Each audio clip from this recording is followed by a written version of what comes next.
बिस्मिल्लाहिर्रहमानिर्रहीम अस्सलाम वालेकुम। दोस्तों, अगर किसी की दुकान या कारोबार या बिज़नेस सही ना चल रहा हो और वो चाहता हो कि उसका कारोबार खूब चले, उसका बिज़नेस खूब फले फूले, तो आज का ये वजीफ़ा उसके लिए बहुत ज़्यादा मुफीद है। अगर किसी की दुकान अच्छी भली चलती हो और अचानक ठप हो गई हो, कारोबार सख्त मंदे का शिकार हो गया हो, दुकानदार हैरान और परेशान हो कि उसकी दुकान पर ग्राहकों की आमदोरफ्त क्यों बंद हो गई है, मक्का और उसकी दुकान पर बिक्री क्यों नहीं हो रही, तो उसे चाहिए कि वो दुकान खोलते हुए ये दो काम करे। एक तो मैं आपको एक नक्श बताऊंगा जो कि आपने अपनी दुकान के ऊपर लगाना है, और दूसरा नहायत ही आसान अमल है कि जब भी आप दुकान खोलें तो 3 मरतबा आयतल कुर्सी पढ़ लिया करें। अव्वल आखिर आप दुरूद पाक पढ़ें और 3 मरतबा आयतल कुर्सी पढ़ें।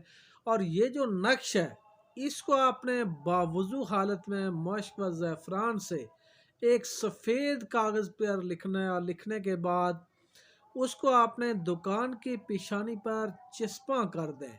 यानी जब भी आप दुकान में जाएं तो आप 3 मरतबा आयतल कुर्सी पढ़ लें, और ये जो नक्श हम आपको बता रहे हैं इसको आपने अपने दुकान के ऊपर चस्पा कर लेना है।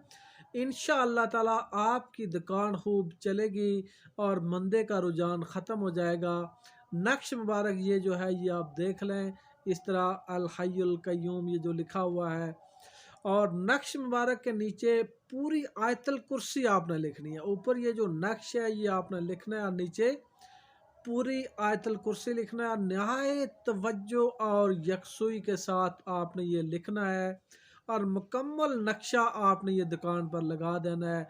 इंशाअल्लाह रोज़ी में बरकत हो भी होगी और आपको ख़ुद नज़ारा दिखाई देगा। दोस्तों, ये बहुत ही मुजर्रब अमल है आपकी दुकान के लिए, आपके कारोबार के लिए, रिज़्क में बरकत के लिए, रोज़ी में इजाफ़े के लिए। तो इंशाअल्लाह ताला आप ये काम करें, इंशाअल्लाह आपको बहुत ज़्यादा फ़ायदा होगा इससे।